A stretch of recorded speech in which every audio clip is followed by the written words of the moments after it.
Bismillahirrahmanirrahim. Assalamualaikum warahmatullahi wabarakatuh. Sahabat Superpedia yang dimuliakan Allah, semoga kita selalu dalam keadaan sehat walafiat. Amin. Cerita atau kisah ini dimulai dari sebuah negara di Yaman yang bernama Najran. Najran ini mayoritas penduduknya beragama Nasrani.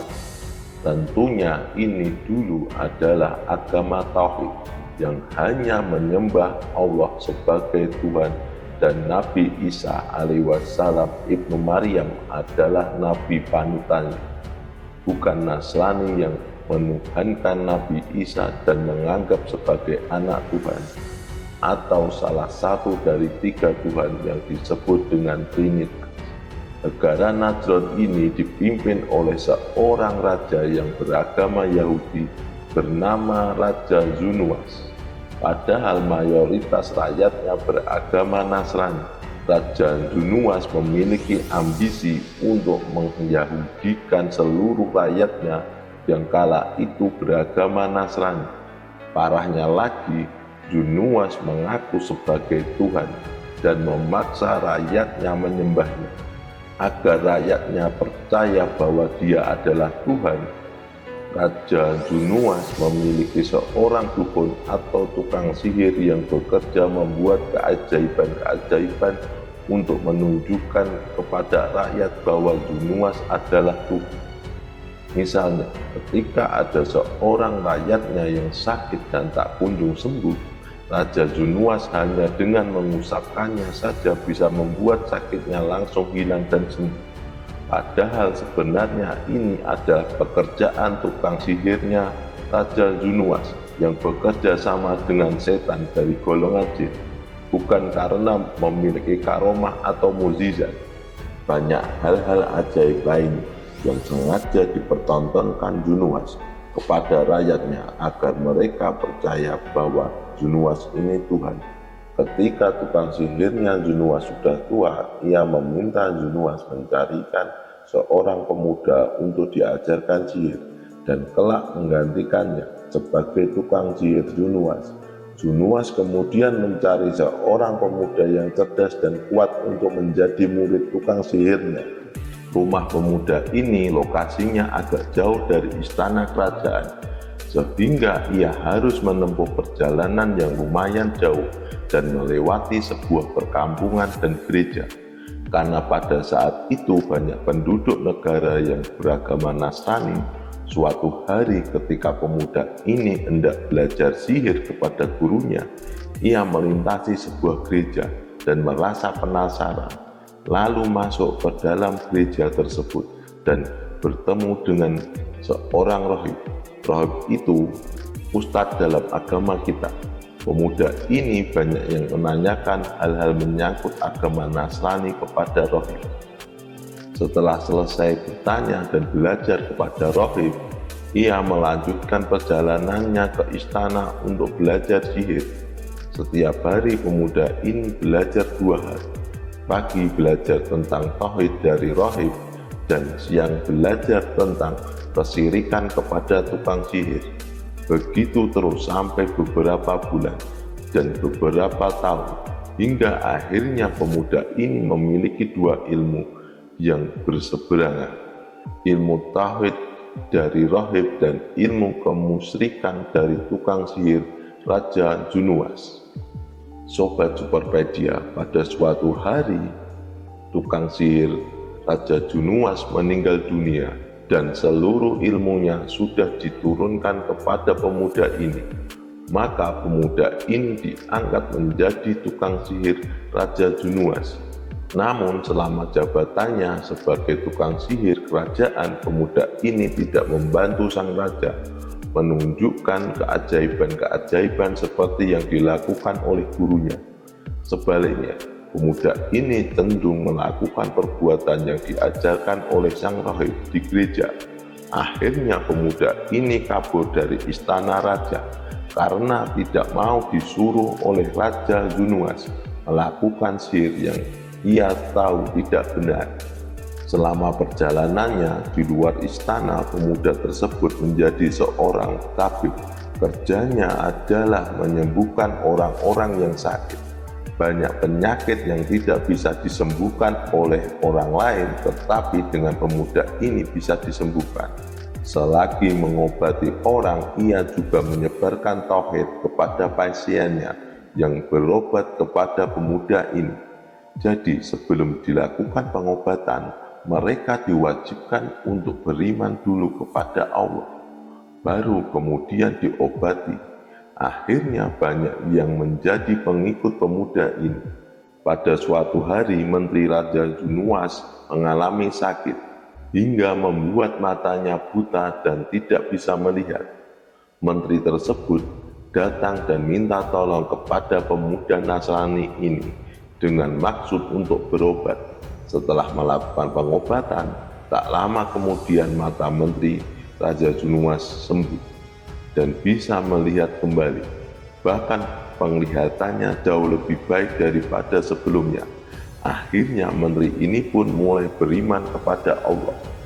Sobat Superpedia, keesokan harinya ketika menteri ini bertemu dengan Raja Junuas, raja tersebut terkejut dan heran. Kemarin-kemarin kamu buta, tapi sekarang sudah bisa melihat, kata Junuas. Lantas Junuas pun bertanya, siapa yang menyembuhkanmu? Menteri itu tidak menjawab bahwa pemuda tersebut yang menyembuhkannya. Dia berkata kepada Junuas, Allah lah yang menyembuhkan Raja. Mendengar ucapan ini, Raja Junuas marah. Bagaimana tidak, Junuas mengaku sebagai Tuhan, tetapi menterinya malah berkata seperti itu, yang berarti ada Tuhan selain Junuas. Akhirnya menteri tersebut dijebloskan ke penjara. Dia dipaksa mengaku siapa yang menyembuhkannya. Maka ditangkaplah pemuda yang menyembuhkannya dan dimasukkan ke penjara. Pemuda ini juga dipaksa mengaku siapa yang mengajarinya, hingga ditangkaplah pula sang rohi yang mengajarkan tauhid. Ketiganya pun dipenjara oleh Raja Junuas. Ketika dalam penjara, ketiganya disiksa dan dipaksa murtad. Namun mereka tetap istiqomah di jalan Allah dan terus bertauhid. Pada suatu hari, menteri itu dipenggal pertama kali di hadapan Raja Junuas. Raja Junuas memaksanya murtad untuk tetap menuhankan dirinya. Namun menteri tersebut menolak, hingga ia dihukum mati dengan cara digergaji dari ujung kepala hingga ujung kaki. Tubuhnya terbelah menjadi dua bagian dan wafatlah sang menteri. Selanjutnya dipanggillah sang rohib, guru pemuda itu. Dia disuruh murtad, tetapi dia tidak mau. Ia digergaji seperti menteri dan akhirnya wafat. Terakhir giliran pemuda ini yang akan dipaksa murtad. Raja Junuas tidak ingin membunuh pemuda ini dengan cara yang sama seperti menteri dan gurunya, karena pemuda inilah yang menjadi penyebab kegaduhan ini. Ia menyuruh beberapa anak buahnya membawa pemuda ini ke atas bukit dengan maksud jika pemuda ini tidak mau murtad, ia akan didorong agar jatuh dari atas bukit. Sesampai di atas bukit, pemuda ini pun berdoa kepada Allah agar diselamatkan dari eksekusi mati ini. Allah mengabulkan doanya. Terjadilah gempa seketika hingga semua anak buah Raja Junuas terjatuh dari atas bukit dan mati. Pemuda ini pun selamat dan masih hidup. Keesokan harinya, pemuda ini dibawa ke tengah lautan dengan maksud ditenggelamkan. Pemuda ini berdoa lagi kepada Allah untuk diselamatkan. Tiba-tiba ombak besar menghantam kapal-kapal itu hingga semuanya rusak dan tenggelam. Semua anak buah Raja Junuas mati kecuali pemuda itu. Setelah beberapa kali Raja Junuas mencoba membunuh pemuda ini dengan berbagai cara dan upaya, tetapi pemuda ini tetap tidak bisa dibunuh, alias Raja Junuas gagal. Karena Allah selalu menyelamatkannya. Pemuda ini pun mulai berpikir bahwa kemanapun ia kabur, ia pasti akan dicari dan ditangkap oleh Raja Zunuwas dan pasukannya. Maka ia ingin kematiannya menjadi husnul khatimah dan bermanfaat. Pemuda ini kemudian mulai menyusun siasat.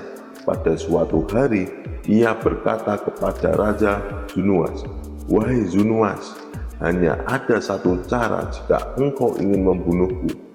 Apakah engkau tertarik ingin tahu?" Zunuwas terbelalak ingin tahu caranya. Pemuda itu melanjutkan, "Yang pertama, kau kumpulkan orang-orang di lapangan dan bawa aku tiang gantungan, kemudian salib aku di tiang itu.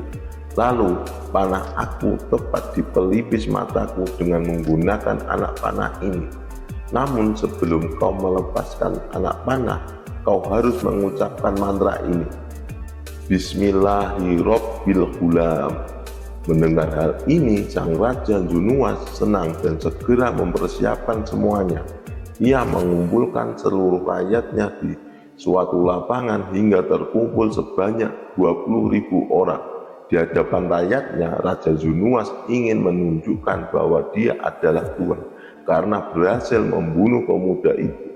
Raja Zunuwas menggantung pemuda ini dan bersiap melepaskan anak panahnya. Ia pun mengucapkan, Bismillahirrabbilghulam. Anak panah melesat tepat mengenai pelipis pemuda itu, sehingga pemuda tersebut wafat dengan husnul khatimah. Dari peristiwa ini, Raja Zunuwas tidak sadar bahwa dengan mengucapkan mantra Bismillahirrabbilghulam, yang artinya dengan nama Allah Tuhan pemuda ini, ia telah memperlihatkan kepada 20.000 rakyat Najran bahwa Zunuwas bukan Tuhan. Mendengar ucapan Raja Zunuwas, seketika itu juga 20.000 orang rakyat Najran beriman. Raja Zunuwas pun menjadi stres karena kematian pemuda beriman ini malah membuat 20.000 orang lainnya beriman. Ibarat kata, mati satu tumbuh 20.000. Puncak dari peristiwa ini, Raja Zunuwas murka. Ia memerintahkan prajurit istana untuk menutup seluruh gerbang agar tidak ada satupun orang dari 20.000 orang ini yang bisa kabur. Zunuwas juga memerintahkan pasukan untuk menggali lubang besar. Kemudian banyak kayu dimasukkan ke dalam lubang tersebut dan dibakar hingga menjadi sebuah lubang dengan api yang membara di dalamnya. Atas perintah Raja Zunuwas, satu persatu dari mereka akan dipaksa murtad dan mengakui ketuhanan Raja Zunuwas. Jika tidak mau, mereka akan dilemparkan ke dalam lubang api. Subhanallah, satu persatu mereka ditanyai sampai 20.000 orang, tetapi tidak ada satupun yang murtad. Sobat Superpedia, saat itu pastilah banyak yang merasa takut sehingga mereka terpaksa melompat ke api karena tidak mau menyembah Raja Zunuwas. Namun ketika itu ada seorang ibu yang menggendong bayinya. Ia sangat takut dan merasa tidak tega ketika hendak melempar anaknya ke dalam api. Namun kuasa Allah terjadi di sini. Bayi itu berbicara kepada ibunya, "Wahai ibu, janganlah kau takut, lemparlah saja aku dan lompatlah ke dalam api. Sesungguhnya engkau dan aku akan berjumpa lagi di surga." Lalu dilemparkanlah bayi itu. Kemudian ibunya menyusul, sehingga habislah 20.000 rakyat Najran ketika itu. Semuanya melompat ke dalam lubang api yang dibuat Raja Zunuwas. Atas izin Allah, dari 20.000 orang ada beberapa yang berhasil melarikan diri. Orang-orang yang melarikan diri ini pergi ke negara Syam dan melaporkan kepada Raja Syam atas perbuatan keji Raja Zunuwas. Saat itu Syam adalah negara mayoritas penduduknya beragama Nasrani. Maka marahlah Raja Syam ini karena orang-orang yang dibantai Zunuwas adalah penganut agama Nasrani. Kemudian Raja Syam menulis surat kepada Raja Ethiopia di Habasyah, meminta bantuan untuk menyelesaikan urusan di Najran. membaca surat dari Raja Sam, marahlah Raja Ethiopia karena mayoritas penduduknya Habasyah juga beragama Nasrani. Untuk menyelesaikan permasalahan di Najron, Raja Ethiopia mengutus 2 pasukan besar yang dipimpin oleh 2 jenderal perang bernama Abraham al-Haslam dan Aryad.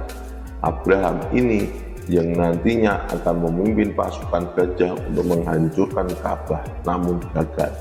Berangkatlah 2 pasukan besar ini dari Habasyah menuju Najron di Yaman. Setelah sampai di Najron, mereka menggempur pasukan Raja Zunuwas. Tak lama setelah penyerangan itu, Najron dikuasai oleh 2 pasukan besar dari Habasyah. Saat ini Najron dipimpin oleh 2 panglima perang yang bernama Abraha dan Aryad.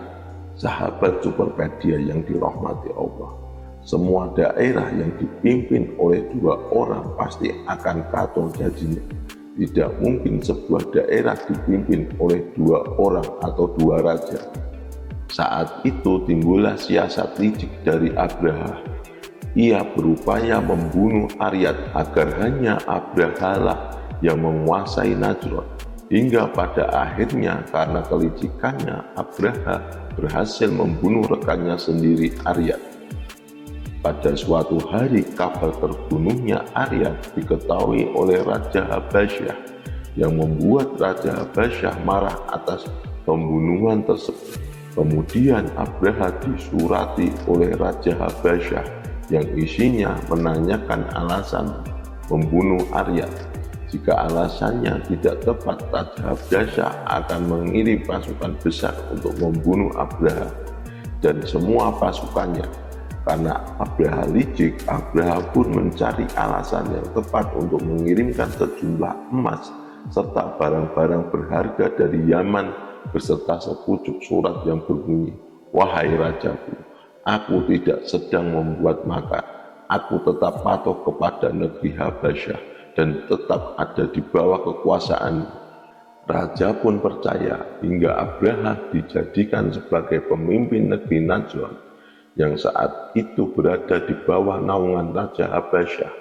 Atas keputusan ini, Abraha menjadi Raja Najron, pengganti Raja Zunuwas. Setelah menjadi raja, Abraha menghadapi rakyat yang mayoritas orang Arab.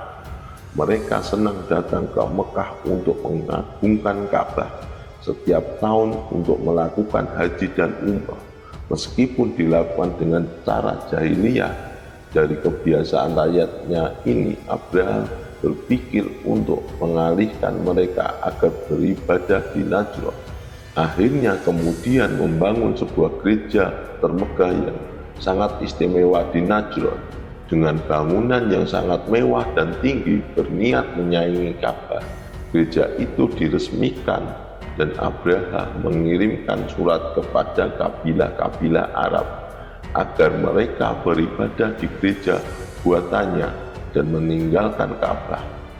Namun orang-orang Arab marah mendengar surat itu. Mereka merasa gereja tidak bisa menggantikan Ka'bah. Puncaknya, seorang pemuda yang berani dari Bani Kinanah di Hijaz berjalan kaki dari Arab ke Yaman untuk mendatangi gereja Abraha. Sesampai di gereja, pemuda ini sengaja buang air di dalamnya untuk menghina tempat itu. Setelah itu, ia meletakkan surat yang isinya mengejek gereja dan Abraha. Mengetahui hal ini, Abraha marah besar dan mencari tahu mengapa orang-orang membenci gerejanya. Dari situ ia tahu bahwa orang-orang tidak mau datang ke gerejanya karena Ka'bah masih berdiri. Jika Ka'bah tidak dihancurkan, mereka akan tetap mengagungkannya dan tidak berpindah ke gereja yang dibangun Abraha. Karena hal ini, Abraha menyiapkan pasukan untuk merobohkan Ka'bah. Jumlah pasukan yang disiapkan sangat banyak. Bahkan Abraha menyiapkan 4 ekor gajah besar.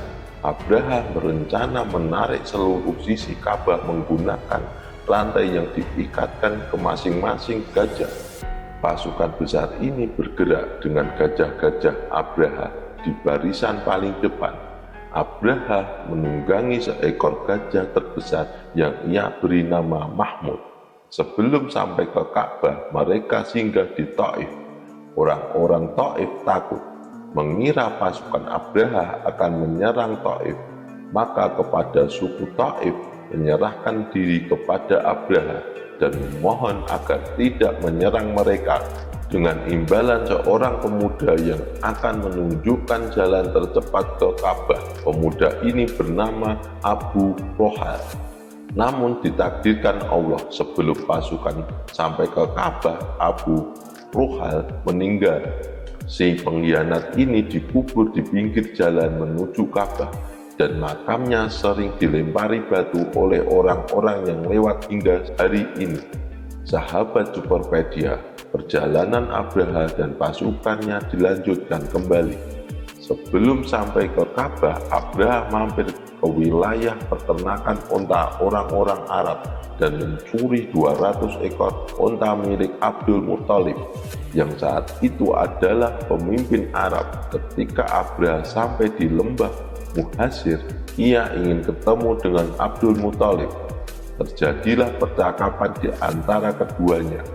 Karena berasal dari negara yang berbeda, mereka kesulitan berkomunikasi, sehingga memerlukan penerjemah agar Abdul Muthalib mengerti maksud yang ingin disampaikan oleh Abraha. Abraha menyampaikan bahwa ia dan pasukannya akan menghancurkan Ka'bah dan berharap Abdul Muthalib marah serta mempersiapkan pasukan Arab untuk mempertahankan Ka'bah. Namun Abdul Muthalib malah menanyakan tentang untanya yang dicuri. Abraha pun bingung, kok Raja Arab ini malah menanyakan soal unta, seolah tidak peduli dengan Ka'bah. Maka Abraha mengembalikan utuh 200 ekor unta Abdul Muthalib yang dicuri. Lalu Abdul Muthalib berkata kepada Abraha, "Aku tidak tertarik tentang ceritamu mengenai penghancuran Ka'bah, karena unta itu ada tuannya, dan tuannya adalah aku. Sedangkan Ka'bah juga ada tuannya, dan tuannya Ka'bah adalah Allah yang akan melindungi Ka'bah. Tidak ada urusan Ka'bah dengan aku, karena sudah ada pelindungnya sendiri." Maksudnya yang melindungi Ka'bah adalah Allah langsung. Setelah percakapan itu, Abdul Muthalib mengambil untanya dan mengumpulkan orang-orang Arab untuk berdoa kepada Allah agar Ka'bah dilindungi dari orang yang ingin menghancurkannya, yaitu Abraha dan pasukannya. Setelah berdoa, Abdul Muthalib dan rakyatnya naik ke gunung Abi Qubais untuk menyaksikan apa yang akan terjadi dengan Ka'bah dari atas sana. Sahabat Superpedia, ketika Abraha dan pasukannya sudah hampir sampai di Ka'bah dan memasuki pelataran Ka'bah, semua hewan tunggangannya tidak mau masuk. Semua onta termasuk gajah berjalan berlawanan arah dari Ka'bah. Hewan pasukan Abraha meronta-ronta. Pada waktu yang bersamaan, Allah menunjukkan keagungannya. Langit menjadi gelap, bukan karena hujan, melainkan karena banyak sekali burung-burung laut yang terbang di atas Ka'bah dan pasukan Abraha. Burung-burung laut ini dinamakan burung ababil. Setiap burung membawa batu-batu yang sangat panas, yang entah berasal dari mana. Burung-burung ini kemudian melempar batu-batu panas itu ke pasukan Abraha. Batu-batu panas itu melesat seperti peluru. Bila mengenai apa yang ada di depannya akan tembus. Jika mengenai tubuh manusia akan tembus hingga ke belakang. Begitu juga jika terkena tameng dari pasukan, pasti akan tembus juga. Allah mengibaratkan kondisi ini seperti daun yang dimakan ulat, daun yang bolong atau tembus. Ketika batu-batu itu mengenai kulit manusia, dagingnya meleleh. Tak satu pun pasukan Abraha, termasuk Abraha sendiri, selamat dari peristiwa ini. Semua mati, dan Ka'bah tidak jadi dihancurkan. Allah melindungi Ka'bah dengan kekuatannya. Sahabat superpedia yang dimuliakan Allah. 50 hari setelah peristiwa itu lahirlah Nabi terakhir yang diputus Allah Subhanahu wa Ta'ala untuk seluruh umat di dunia, yaitu baginda Nabi Muhammad SAW. Beliau adalah Nabi bagi umat Islam sebagai penutup para Nabi dan Rasul. Itulah mengapa tahun kelahiran baginda Nabi disebut dengan tahun gajah.